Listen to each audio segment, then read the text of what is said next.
Silêncio, gente!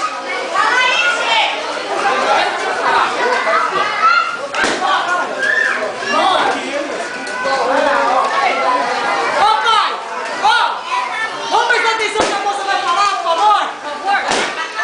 Bom, eu para a pessoa que eu vou dar vai ser para uma pessoa que eu amo muito. E muitos podem falar que eu amo ele por causa que é por interesse, mas não é. Porque ele vem como exemplo na minha vida. Ah, é o pai, porque eu quero que ele tenha muito orgulho de mim ainda, como eu acho que ele já tem. Que ele é uma pessoa inexplicável, uma pessoa assim, maravilhosa na minha vida mesmo. Que é o meu Bobo Alberto.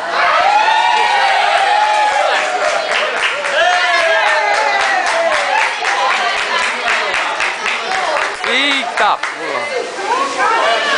Olha aqui, gente! Pode comer, não?